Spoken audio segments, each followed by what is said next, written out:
Bapak Ibu saudara kasih Tuhan, puji nama Tuhan, saya sangat senang kembali menyapa Bapak Ibu saudara semua sahabat RPKN dimanapun saudara berada. Salam dalam kasih Kristus Yesus Tuhan kita hidup. Puji nama Tuhan, saat ini saya sedang ada di pantai Bedaun, artinya berdaun. Ya, ini ada di provinsi Babel, Bangka Belitung. Luar biasa, pantainya banyak sekali, salah satunya pantai yang indah itu ini.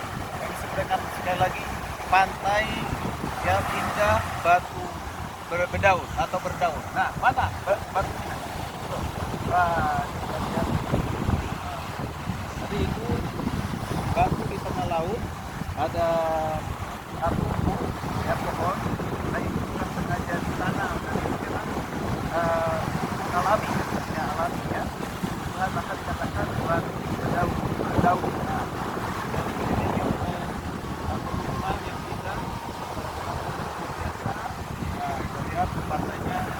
Terus itu ada tempat itu apa namanya itu, yang kapal itu untuk ini pemboran timah. Ya, Kapal isap, Pak. Ya? Kapal isap. Nah, Kapal isap. ya kapal hisap timah ya untuk menghasilkan timah. Jadi di sini terkenal dengan namanya timah ya, di Tuhan. Baik, begitu indah alam semesta ciptaan Tuhan dinikmati oleh semua manusia di dunia ini. Tapi saya mau katakan ada yang lebih indah dari situ, yaitu apa? Firman Tuhan. Wow. Karena dengan firman Tuhan kita bisa mengenal siapa pencipta alam semesta ini, yaitu firman yang telah menjadi manusia, yaitu siapa? Yesus Kristus. Dialah Tuhan. Wow, yang luar biasa. Hari ini saya mau menyampaikan satu firman Tuhan diambil dari kitab, akan baca satu kitab Matius ya. Nah, kitab Matius ayatnya yang kitab Matius ya, ayatnya yang ke-20 ya, ayatnya yang ke-20 berkata demikian, firman Tuhan berkata demikian. Tetapi Yesus berkata kepada mereka, tenanglah, aku ini jangan takut. Tenanglah, aku ini jangan takut. Perhatikan, tetapi segera Yesus berkata kepada mereka. Mereka ini siapa? Yaitu murid-murid Yesus. 12 murid yang telah dipilihnya. Kita perhatikan di sini dikatakan kepada mereka, tenanglah, aku ini jangan takut. Mengapa Yesus mengatakan, aku ini jangan takut? Tenanglah, aku ini jangan takut. Luar biasa. Ini peristiwa di mana Yesus menyuruh murid-muridnya untuk mendahului, pergi menyeberang dengan naik perahu untuk menuju ke Betsaida ataupun yaitu ke dekat Kapernaum. Ya, Kapernaum. Yaitu setelah Yesus dengan murid-muridnya, ya pada saat itu murid-muridnya menyaksikan Yesus memberikan 5.000 orang makan, yaitu dengan 5 roti, 2 ikan. Nah, semua orang pada saat itu datang kepada Yesus dan Yesus segera meninggalkan mereka. Lalu dikatakan kepada murid-muridnya, pergilah mendahului untuk menyeberang. Ya, jadi murid-muridnya pergi. Lalu apa yang lakukan Yesus pada saat itu? Dia berdoa sendirian. Ya, luar biasa. Mari kita perhatikan apa yang menjadi berkat rohani hidup kita hari ini, yaitu dengan kata tenanglah, aku ini jangan takut. Nah, hal yang pertama kita perhatikan, aku ini. Maksudnya aku ini adalah apa? Ego ini. Yesus mau memperkenalkan siapa dirinya. Akulah yang memberikan ketenangan. Jangan engkau takut, akulah Tuhan. Nah, Yesus mengatakan di sini, akulah yang menjamin kehidupanmu, jangan takut. Nah, ini peristiwa di mana murid-muridnya mendahului seperti apa diperintahkan Tuhan Yesus supaya mereka mendahului pergi naik perahu setelah beberapa mil jauhnya mereka mengikuti danau pada saat itu, atau ada juga mengatakan laut, ya kan? Danau. Nah, mereka mengalami namanya angin sakal, yaitu badai yang luar biasa. Angin sakal yang sangat kencang yang membuat mereka ketakutan. Mereka takut binasa, takut mati. Mereka berteriak-teriak. Pada saat kondisi seperti itu kita perhatikan, Yesus datang berjalan di atas air. Berjalan di atas air. Ketika mereka melihat Yesus berjalan di atas air, mereka melihat, bahkan mereka melihat Yesus itu, mereka mengira Yesus itu hantu. Wow, luar biasa. Nah, lalu Yesus mengatakan, tenanglah,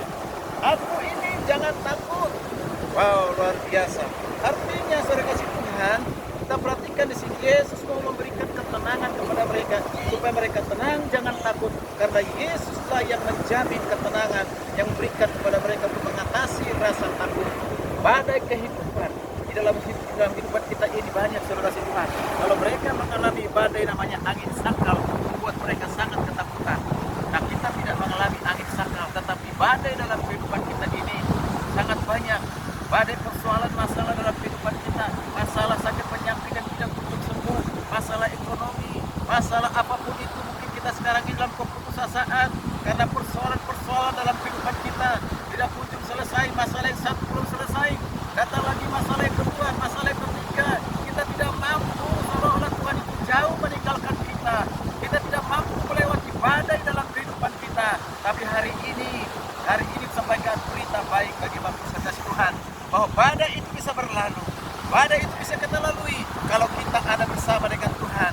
Kalau kita lihat peristiwa murid-murid Yesus ini, Yesus tidak membiarkan mereka binasa, Yesus tidak memberikan mereka ketakutan. Hal yang pertama, Yesus berdoa buat murid-muridnya. Luar biasa, kalau Yesus berdoa buat murid-muridnya, berarti Yesus sangat mengasihi murid-murid itu, sangat mencintai murid-murid itu. Lalu Yesus datang pada saat mereka mengalami badai angin sakal itu. Yesus menghampiri mereka, datang berjalan di atas air. Artinya apa? Ya, Yesuslah yang memberikan solusi yang terbaik ketika badai itu terjadi. Ketika badai terjadi dalam kehidupan saudara, kita tidak mampu, tidak punya kekuatan apa-apa. Kekuatan kita yaitu hadirkan Yesus dalam kehidupan kita. Yesus pasti datang dalam kehidupan kita. Dikatakan barang siapa yang berseru kepada Tuhan, maka dia akan menghampiri, akan datang kepada kita. Karena itu yang pertama, datanglah kepada Yesus supaya kau bisa mengatasi badai itu, badai kehidupan. Seperti Yesus mendatangi murid-muridnya pada saat mengalami angin sakal yang sangat menakutkan itu. Yesus datang, lalu berkata kepada mereka, tenanglah, aku ini, jangan takut. Lalu kita perhatikan ketika Yesus berjalan di atas air, ya mereka sangat ketakutan pada kesempatan mengira Yesus Tuhan. Ini pertanda apa? Berarti mereka mengenal dengan benar siapa Yesus. Kalau mereka mengenal siapa Yesus, seharusnya mereka menanti Yesus. Mereka datang menyembah Yesus, mereka tidak perlu rasa takut. Karena sebelumnya mereka sudah pernah mengalami badai. Ya, badai Yesus Yesus menenangkan badai itu. Seharusnya pengalaman itu membuat mereka semakin mengenal Yesus. Kemudian pengalaman di mana mereka banyak sekali melihat mukjizat 5.000 orang laki-laki diberikan makan. Seharusnya dengan peristiwa-peristiwa itu mereka bisa mengenal Yesus. Ternyata mereka belum mengenal Yesus. Kalau mereka mengenal Yesus pada saat Yesus datang, mereka tidak mengira menganggap Yesus Tuhan. Ya, luar biasa. Tapi ketika Yesus mengatakan, tenanglah, aku ini, jangan takut. Lalu Petrus berseru menjawab, ya Tuhan. Baik, luar biasa. Tuhan, apabila engkau itu, suruhlah engkau datang kepadamu berjalan di atas air. Permintaan Petrus. Dia katakan, Tuhan. Oh, wow, luar biasa. Petrus memanggil Yesus Tuhan. Ini kata kunci yang pertama. Petrus memanggil Yesus Tuhan. Dan ketika Petrus memanggil Yesus Tuhan, Petrus tidak berkata, Tuhan tidak berkata kepada Petrus, Petrus, aku bukan Tuhan, jangan aku panggil Tuhan. Tetapi Yesus justru luar biasa, tidak menolak panggilan itu ketika dipanggil Tuhan. Itu artinya Yesus Tuhan, Yesus yang Tuhan yang menolong mereka, yang datang kepada murid-muridnya dan yang menenangkan badai itu. Luar biasa. Sehingga Yesus mengatakan begini, kata Yesus di ayat 29, datanglah, maka Petrus turun dari perahu dan Petrus berjalan di atas air. Petrus pun berjalan di atas air. Wow, luar biasa. Mendapatkan siapa? Mendapatkan Yesus. Tapi apa yang terjadi dengan Petrus? Di ayat 30 dikatakan, tetapi ketika dirasanya tiupan angin, takutlah ia dan mulai tenggelam, lalu berteriak, Tuhan, tolonglah aku. Wow, luar biasa. Kita lihat di sini, Petrus itu berbeda, tampil beda dengan murid-murid yang lain. Dia punya iman yang luar biasa. Iman yang luar biasa itu hanya dia di antara murid itu berani keluar dari perahu, berjalan di atas air. Yang lain sebagai penonton, tapi Petrus ini berjalan di atas air. Itu iman yang besar. Tetapi kita perhatikan, ya, iman yang besar itu berubah ketika dia ditiup oleh angin. Dikatakan, ya, takutlah ia mulai tenggelam, lalu berteriak, Tuhan, tolonglah aku. Jadi tiupan angin itu membuat imannya semakin kecil, dari besar semakin kecil sehingga dia tenggelam. Maka Yesus menegur, dikatakan, segera Yesus mengulurkan tangannya. Dia berkata, hai orang yang kurang percaya, mengapa engkau bimbang? Ternyata Petrus hampir tenggelam, belum tenggelam, hampir tenggelam, hampir tenggelam. Dia berseru kepada Tuhan, sehingga Tuhan Yesus menolongnya.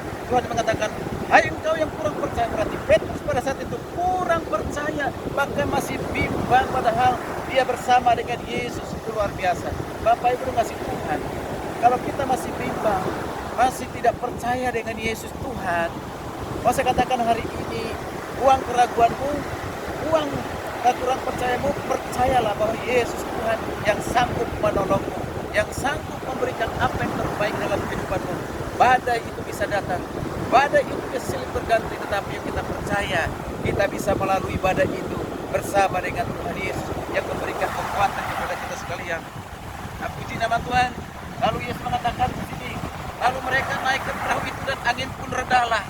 Angin pun redalah, artinya Yesus meredakan angin itu sehingga mereka tenang semuanya. Dan apa yang terjadi ketika Yesus menaklukkan angin itu?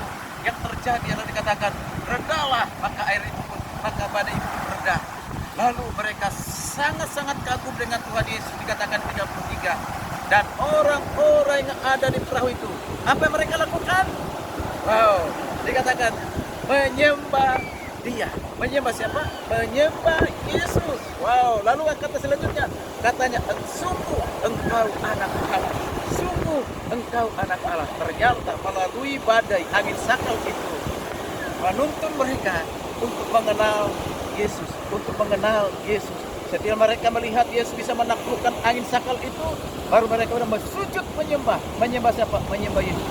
Yang layak disembah hanya Tuhan. Berarti Yesus itu adalah Tuhan karena mereka sembah. Luar biasa. Lalu dikatakan, sesungguhnya engkau anak Allah. Engkau anak Allah.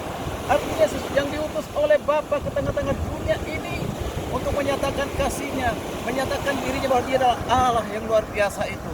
Dari peristiwa badai kehidupan ini membuat mereka mengenal Tuhan, menyembah Tuhan, karena kasih Tuhan. Maka itu badai yang diizinkan Tuhan yang terjadi dalam kehidupan kita adalah menuntun kita untuk mengenal Tuhan Yesus. Tuhan itu sangat dekat dengan kita dan ada setiap hari bersama dengan kita. Karena itu jangan pernah takut dengan badai kehidupan. Karena ada Yesus yang peduli dengan persoalan saudara, peduli dengan rasa penyakit saudara. Pada saat ini di antara Bapak Ibu ada yang mengalami sakit. Mungkin engkau sudah datang ke berbagai rumah sakit, ya sudah kehilangan banyak uang, ya karena apa? Biaya berobat. Bahkan mungkin dokter sudah polis katakan engkau tidak mungkin sembuh lagi. Maka hari ini dokter di segala dokter, tabib segala tabib, namanya Yesus yang sanggup menyembuhkan segala sakit penyakit. Kuasa Tuhan tidak pernah berubah, dulu, sekarang, sampai selama-lamanya. Kuasanya tetap ada, kuasanya itu tetap ada. Percayalah ketika engkau datang kepada Yesus, ketika engkau berseru kepada Tuhan Yesus, berseru kepada Tuhan Yesus, dengan iman kau datang kepada Yesus. Itu merupakan badai yang bertahun-tahun dalam kehidupan karena sakitmu tidak kunjung sembuh. Itu menjadi badai dalam kehidupanmu. Ingatlah, Yesus sedang berdoa buat dirimu. Yesus akan datang kepadamu, undanglah Dia dalam hidupmu, libatkan dalam kehidupanmu, berseru kepada Tuhan, jangan pernah berhenti, dan percayalah kesembuhan itu menjadi milikmu. Kesembuhan itu akan menjadi milikmu. Terjadi kesembuhan dalam nama Yesus. Saat ini saya berdoa bagi saudara yang sedang mengalami sakit. Mari taruh dadamu, dan taruh tanganmu di dadamu, tangan kiri, lalu angkat tangan kanan kepada Tuhan. Tutup mata, arahkan pandanganmu kepada Tuhan. Dia Yesus sangat mengasihimu. Yesus mengundang engkau dan berkata, hai engkau yang berletih lesu dan berbeban berat, datanglah kepadaku, maka aku akan memberikan kelegaan. Aku akan memberikan kesembuhan. Tuhan pasti memberikan kesembuhan. Sekali lagi, angkat tangan kananmu, taruh tangan kirimu di dadamu, biarkan kuasa Tuhan mengalir, maka saat ini engkau akan mengalami kesembuhan. Ketika engkau berdoa saat ini, maka engkau akan mengalami kesembuhan. Saya berdoa bagi Bapak Ibu yang sedang mengalami sakit, ya percayalah, Yesus menyembuhkan segala sakit penyakitmu. Saya akan berdoa, Tuhan, engkau bagi mereka yang menyaksikan konten ini, video ini, mereka yang sedang angkat tangan, menyerahkan dirimu kepada Tuhan. Mereka membutuhkan kesembuhan, terutama mereka yang mengalami sakit penyakit, sakit apapun. Mungkin dokter sudah angkat tangan, mungkin saat ini mereka sudah putus asa, mereka ketakutan. Aku berdoa dalam nama Yesus sebagai hamba Tuhan, berdoa menyerahkan dalam tangan kuasa-Mu. Tuhan, ulurkan tangan-Mu yang penuh kuasa itu. Tuhan jamah, Tuhan sembuhkan. Dan percaya kuasa-Mu tidak pernah berubah. Dulu sampai sekarang sampai selama-lamanya. Kuasa-Mu tetap sama, yang mampu melakukan mujizat. Kesembuhan terjadi bagi setiap mereka yang sakit. Kesembuhan terjadi setiap mereka yang sakit. Dalam nama Yesus.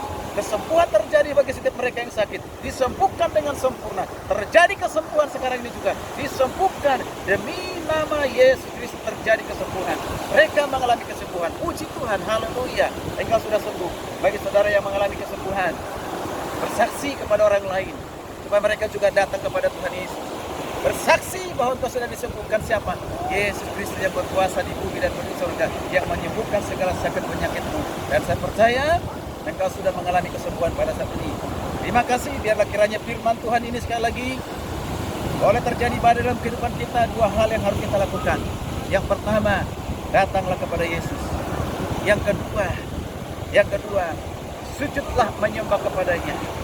Sujud menyembah kepadanya, dan engkau mengatakan engkaulah Tuhan hari ini, sekarang, sampai selama-lamanya, yang selalu menjagaku, memeliharaku. Maka Tuhan akan berperkara dalam kehidupan saudara. Puji nama Tuhan. Kiranya renungan ini menjadi berkat bagi kita semuanya. Jika renungan ini menjadi berkat, silakan di-share, dibagi kepada yang lainnya, supaya mereka juga diberkati. Shalom, Tuhan Yesus memberkati kita sekalian. Haleluya, haleluya, amin.